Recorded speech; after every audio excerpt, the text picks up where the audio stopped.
I see so many people who walk around with their hands covering their eyes and they lament the darkness. And I want to help people remove their hands from their eyes, see the light, see the love that's around them if they're only willing to access it again. Most couples who decide to stay together after an affair share at least one thing in common. They made a choice to try. But choosing to stay and finding your way back to each other, they're two very different things. And a lot of people discover that the hard way.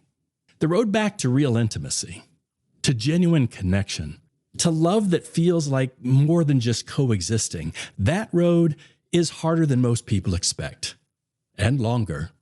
And there are stretches of it where the destination stops feeling real. That's what today's conversation is about, not just surviving what happened, but actually finding a way through it towards something worth having. Welcome to The Recovery Room, a podcast presented by affairhealing.com. In this healing place, in this healing place. My guest today has written a book that I think will be impactful for many people in this community. It's called Love and Suffering, and the subtitle tells you exactly where Anthony Silard is taking us. Break the emotional chains that prevent you from experiencing love. Now, I work with people on both sides of infidelity, the person who's been betrayed, the person who did the betraying. And one of the things I see over and over again, regardless of which side someone is on, is a quiet surrender of hope. The betrayed partner has been wounded in one of the most personal ways imaginable. And whether they stay in the marriage or leave, many of them carry a version of the same fear into whatever comes next. Has this experience ruined me? Will I ever be able to love like that again? And the person who broke trust? They often settle into a different kind of resignation. Guilt and shame can shrink a person's vision of their own future until it's basically just enduring, accepting the consequences, telling themselves, well, I guess I deserve to live in the doghouse. This is just what my life is now. In both cases, real intimacy starts to feel like something that happens to other people, or something that used to happen to them before everything fell apart. And that's where Anthony's book enters the conversation, because he isn't just offering a way around suffering. He's making a much bolder claim that real intimacy, the kind we're all actually hungry for, is found through it. Anthony, welcome to the Affair Recovery Room. Tell us about your book. Sure. And thanks, Tim. And it's good to be on your show. I really love your show. So Love and Suffering, it's really about how our suffering can help inform us of who and what we love and why. This path from suffering to love, it's what I call the love progression model. And there are 4 plateaus in that model. There's acceptance, forgiveness, gratitude, and love. And each plateau has an obstacle that has to be overcome. So we overcome suffering to reach a state of acceptance. We overcome resentment to reach forgiveness. We overcome judgment to reach a state of gratitude. And then we overcome what I call incarceration to reach a state of love.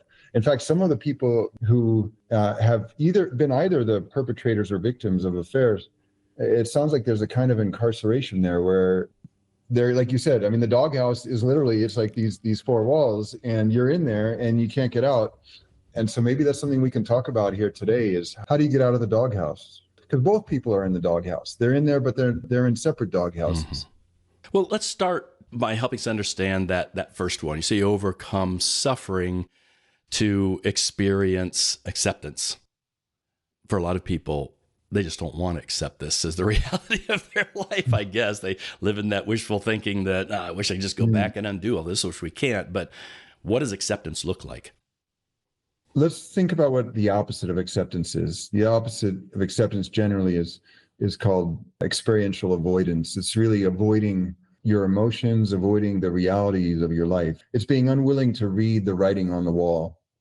I think what happens when we are in that state of avoidance, because we're not seeing our reality as it is, we really don't have full information to make any plans. So we kind of become stuck. Let me give an example that's in the chapter on acceptance and love and suffering.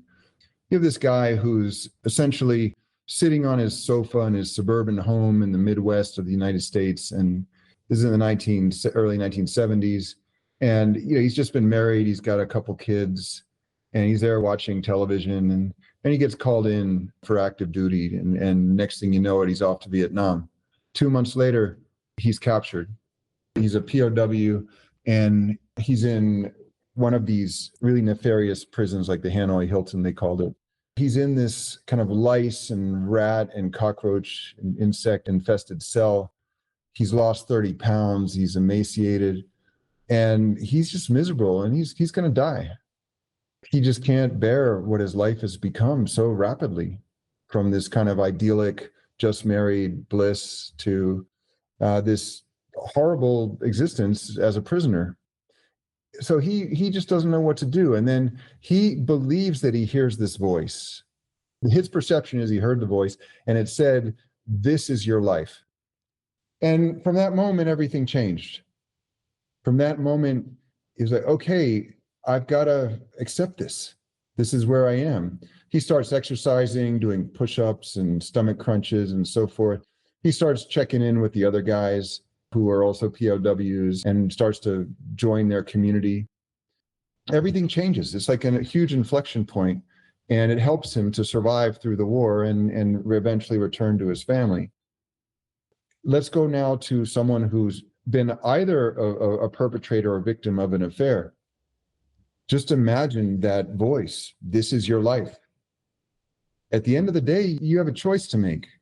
And what's interesting is I think the people that tune into your podcast, Tim, are often people who they've either been a perpetrator or a victim, but they are still in the relationship. Probably a majority of them, I would guess. I think so, yeah. So part of accepting this is your life is you are still in the relationship for a reason. And what is that? What is it that's keeping you there? And accepting that, is it because you still love the other person and you believe that change is possible? Is it because your self-esteem is so low that you don't feel anyone will love you? Is it because you feel like you don't have any better options? What is it? In the example you gave, and in talking about how it relates to infidelity, I mean, I get the sense that you're not talking about the kind of acceptance that's just resignation. I mean, when that voice came to him, he didn't go, oh, this is my life, and slumped back in the corner of whatever mud place he was in and just stopped thinking about it and just kind of gave up. He became active and involved. So that seems like a different kind of acceptance than just resignation. Yeah, you're right on target, Tim. And I get this a lot. I get people saying, well, hey, when you talk about acceptance, is this a recipe for passivity? And it's actually the opposite.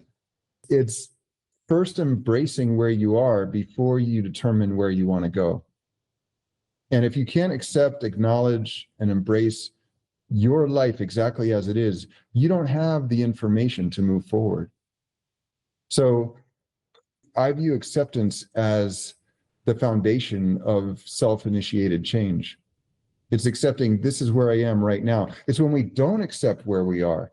That's the entry point for all the pathologies that Freud wrote about and a lot of psychologists research, including myself, where people feel they just can't accept what their reality really is. And so what is the number one thing people do when they can't accept their current reality as it is? Addiction. Essentially, it's I can't accept where I am. When you can't accept where you are, it means you're unwilling to confront how you feel and your own emotions. And when we don't want to confront how we feel, we look for artificial feelings that seem better to us in the short term. And that's the entry point for addiction. I think Viktor Frankl's work could be really instructive here. So Frankl was an Austrian psychologist. He was captured during World War II by the Nazis, and he went to Auschwitz, and he's a really, really wonderful guy. I mean, he had a visa to go to the US from Austria when the war broke out, but he didn't want to leave his parents on their own, so he stayed, right? He was captured, so were they. Incidentally, his parents, his wife, all were killed by the Nazis in separate concentration camps. And Frankl, what he did, he said, well, okay, here I am. I'm surrounded by prisoners. I'm going to study them. And he started trying to understand, why did some prisoners survive and others didn't? Now, of course, if a Nazi general came and shot someone in the head, like, they're not going to survive no matter what they think. But most people, that wasn't what happened. Most people, they were in labor camps. And what would happen is, he said, there were people that one day they would just look at you, and they'd look at you the way, you ever had a baby look at you, but really, truth be told, is more looking through you? They're not really seeing you. They're looking beyond you. And that's the way these people would start looking. Their eyes were kind of glazed over and kind of deer caught in the headlights. And he said, once they had that look, within 48 hours, they would pass away. They'd be prostrate on the ground in their own urine and feces and die. And he says the people who were more likely to survive, it was because they had something they still had to do, whether it was to care for a child after the war or to complete a series of scientific experiments. There was something more that was really important to them. And so this became the basis of logotherapy and his whole philosophy and psychological practice around essentially finding meaning in life. And that's being the kind of like what keeps us going. This is really important, whether you're a victim or a perpetrator of an affair. I watch people just get stuck here. The opposite of acceptance. They fight, some of them, it seems, the rest of their life against this reality they find themselves in, because this wasn't the plan. This was not the expectation. This happened to me. Or for the one that broke trust, I did this shameful, terrible thing, and now my life is kind of ruined, in a lot of ways. And they just stay stuck in, this isn't what I expected, this is what I wanted, this isn't what I deserve. They don't move forward. And so this first step of coming to a place of being able to accept it, no, this is the experience of my life. How does this fold into what my life is becoming? How is this part of my story? What is the meaning of this, as Frankl was examining in the prison camps? It really is an important first step. And you can't get to the other stuff unless you start here. You're absolutely right. And absolutely right, Tim. And it speaks to what you and I spoke about another time around the distinction between forgiveness and trust. But if it's okay, let's talk about that a bit, because I think it could be helpful for your listeners. Yeah, let's so we're moving into the next step, that's the forgiveness. What does someone have to overcome to get for forgiveness? First of all, remind me. So the opposite of forgiveness is also the obstacle to forgiveness, which is resentment. So resentment comes from sentire in Latin, which is to feel, and which is again. So resentment means to feel anger again and again and again until you become paralyzed. That's what resentment does. It paralyzes you. It says, there's the expression, resentment is what you're doing while the other person's out dancing, right? You're in the corner of your room and you're seething with anger. How could this person have done this to me? There's a number of strategies around forgiveness and love and suffering that I think are really instructive for post-affair. One is that what we're often taught is to forgive and forget, right? We learned that from when we were children. Forgive and forget. I totally disagree. I say forgive and remember. Now, I don't mean remember like put a stick-it on your refrigerator to remind you every, 100 times a day what happened.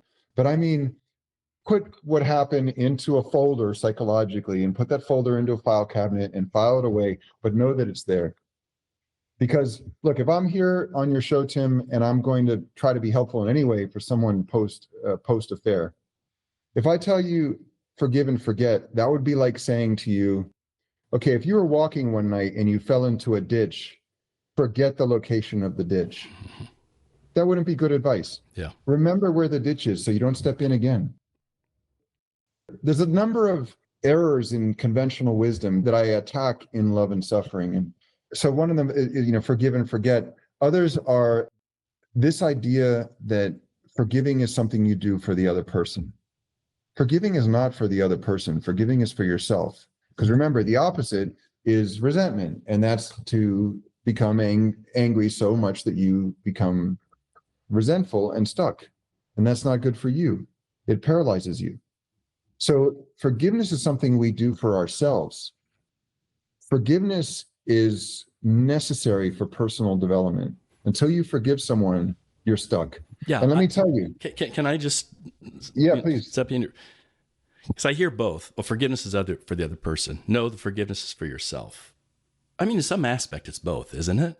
I mean, I think what you're saying is don't see it as this is something I have to do for someone. You need to start with, no, this is important for me to move forward. I need to offer forgiveness so I don't remain stuck in this place. But me, being a recipient of forgiveness for infidelity, can also say, yeah, but I was a beneficiary of forgiveness too. And I don't think the people that forgave me had no mindfulness of that. I mean, I think there was a kind of empathy that they had for me and a care they had for me that they wanted to offer that as a gift to me too. It was about them and me. Well, that's a good point. I would say, let me then say that forgiveness is primarily for oneself. Okay. Understanding that its motivational basis is the self is important. Yeah. Because we forgive so we can move forward in our lives. So if forgiveness is primarily for personal development, trust is different. Trust is primarily for relationship development, because a relationship cannot continue unless there's trust. In fact, I'm a leadership professor and coach and trainer. What I see time and time again is when a leader breaches the trust of their people, there's often no coming back. They have to repair it in some ways. Sometimes there's coming back. So for example, JFK, after the Bay of Pigs, he realized he kept too close quarters with a few advisors and made a really poor decision. He started reaching out to junior people in the State Department. He started reaching out to people throughout all levels of government. And the American public forgave him because they saw that he was going to do something different going forward. So forgiveness is primarily for your own development, although it also can benefit the other person. Trust is for relationship development. And I think the basis of trust, we generally only tend to trust people when they've done something egregiously wrong, such as an affair, if we believe that they're going to do better in the future and they're not going to make that same mistake. And we see that everywhere. There's the parable of this guy who has a private jet and his pilot doesn't fill up the gasoline sufficiently. And basically they run out of gas midair and free fall, and just miraculously the guy survives. You know, he's in the hospital and the pilot comes to see him and I'm so sorry, it's inexcusable what I did. His head slumped, and just assuming that he's out of a job and he's never going to work again for this guy. And this very affluent guy who was in the plane with this pilot, he says, I want you to continue as my pilot. And the pilot's like, you can't be serious after what I did. He says to his pilot, actually, because of what you did, because I know you know what it's like for something like that to happen, and you're not going to let it happen again. And he was right. You know, I work with a lot of startup entrepreneurs as well as Fortune 500 CEOs, senior leaders, and you get oftentimes small scale entrepreneurs when they're going to Sand Hill Road in Palo Alto trying to get venture capital funding or to New York City, they find that if they've already failed at one or two businesses, they actually have a better chance of attracting funding than if they've never failed at a business, because that experience will help them in running the next business. So that's one of the major considerations. I would say, if you're the victim of an affair, did this person learn their lesson? Yeah. Are they going to change? Yeah. Because if not, you're in that doghouse we talked about, but you're going to stay in that doghouse. It's going to get worse. Mm-hmm. You can forgive someone and choose never to trust them again. It's not the same thing. If you appreciate the Affair Recovery Room podcast, we'd like to know. We'd like others to know too. Please take a minute to give us a good review on Apple Podcasts, Spotify, or whatever service you use. To those of you who do, thank you so much. So you've talked about two misconceptions: that forgiveness is not forgetting. Forgiveness is not the same as trusting. They're separate things.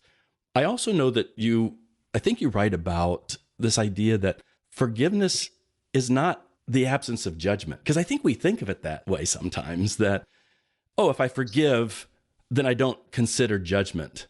But you talk about forgiveness being a kind judgment. This third, debunking popular misconceptions, it seems like what we're doing here today. This one, I think, is the most potent. So Ronald Niebuhr and other theologians and philosophers, they often say forgiveness is the highest form of love. Again, totally disagree. Let me tell you why I disagree. Because forgiveness is impossible without judgment. If you don't judge someone first, there's nothing to forgive.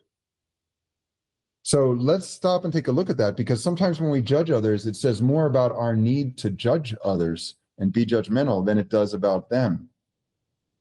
Let's go back to what an affair is. An affair is a tragic expression of unmet needs. Someone who has perpetrated an affair, there's something that hasn't been working for them in the relationships. And I know this up close and personal from very close friends of mine who've had affairs and whose partners have had affairs, and also my clients. There's this sense that there's some need that's been going unmet for a protracted amount of time, and they're not able to voice that. And so this is getting us away from blame here to just acceptance. This is what's happening. This is your life and their life, and this is the relationship. Accepting that. But one thing about being the victim of an affair is there's kind of a power surge that goes with it. You got this huge thing to hold over the perpetrator now. Mm-hmm. And that's not healthy. Maybe for a week it is, but that's not healthy long term. Yeah. For either of you. Let's see what life looks like when we go beyond judgment. So here's an exercise. I have a number of exercises in Love and Suffering. Here's one that's about forgiveness. For you listeners out there, I'd like you to write down, if you're driving, don't write this down, but visualize it in your mind, okay? 3 columns, okay? In the first column, I want you to write down, what has your partner done that's for you is unforgivable? If you're tuning in here, probably an affair is part of it. If you're a perpetrator of affair, there may be other things that for you've had trouble forgiving. All the CEOs, senior leaders that I've worked with, political leaders, mayors, G20 cabinet ministers, I've worked with the CEOs, leaders of most of the world's largest nonprofits, also like Save the Children Care, World Wildlife Fund, Fortune 500 companies. Everything I've seen, that no matter how successful a CEO or leader is, they come to see me because they're stuck. And why are they stuck? Now, what I'm sharing with you, this is not once in a while, here's the reason. Every time, here's the reason that they're stuck. Because there's someone in their life they've never been able to forgive. That's why I wrote Love and Suffering. I see so many people who walk around with their hands covering their eyes, and they lament the darkness. And I want to help people remove their hands from their eyes, see the light, see the love that's around them, if they're only willing to access it again. And so looking at why forgiveness is necessary, and then to move from it through judgment to gratitude, that's what we can talk about here. I want to share this exercise. You got these 3 columns. The first is, what did the other person do that for you was unforgivable? You've never been able to forgive it. Maybe psychologically you could say, oh no, it's not unforgivable, but emotionally you're stuck. You're not able to forgive it. That's the first column. What behaviors or actions of the other person go in that column that you can't forgive? Second column, which character quality or qualities are associated with each of those behaviors or actions? So for example, okay, they cheated on me. The character quality is selfishness. It's lack of empathy, lack of compassion. Now let's go to the third column. The third column is, who in your life, at any point in your life, would attribute that same character quality to you? I've done this myself. I've had many situations where I've needed to forgive someone, For example, I had a stepfather who was physically abusive, and really I was stuck for all the way into my 30s until I went for a trip by myself to Argentine, Patagonia for 2 weeks. And I was hiking in the forest there. And I was like, I need to forgive him because I'm not going anywhere in my life and I'm stuck. And I knew it. And so I did this exercise. So I attributed him for, you're physically assaulting a young boy. Okay. Insecure, selfish, insensitive, and so forth. And then I said, well, who can I attribute that to? Myself. And I realized that after my parents' divorce, they divorced when I was 5. When I was about 8 years old, I was at a summer camp, and one of my friends was contradicting me in a peaceful way about something. And I just hauled off and punched him in the nose and gave him a bloody nose for no reason. Just a way of releasing all the pent-up frustration and angst I've been carrying. That was really the end of our friendship, and he didn't deserve that. And I think if you do this exercise honestly, it's going to be sobering. It's going to be a lot of people where you realize that the same reason you're judging this person, others could also have sufficient reason to judge you. That's such a helpful way of looking at it, because a lot of the victims of betrayal that I work with, they'll stop at the first column. This is the offense that was done against me. Someone who promised to be faithful, broke that trust, and had an affair. I would never do that. Now, whether they would or not, we can't project in the future all the possibilities, but likelihood they never will. But it stops there. They don't consider, but those characteristics, those qualities that you talked about that are underpinning that choice that they made to betray you, have they ever shown up in my life? Have I needed to be in a place of someone forgiving me for things like that? I think all of us would have to say, yeah, probably so. But it wasn't that bad. I mean, we can always do that comparison, but that's not the point. We need to be forgiven.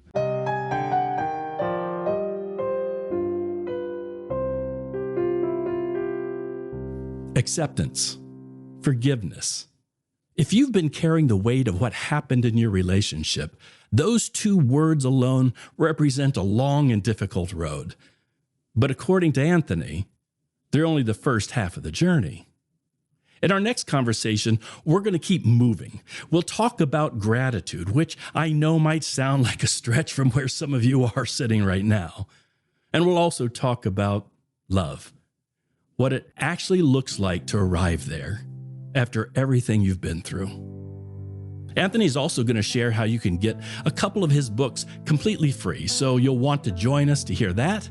But if you don't want to wait to learn more about Anthony and his work, head over to theartoflivingfree.org to find out more. I'll post that link in the episode notes.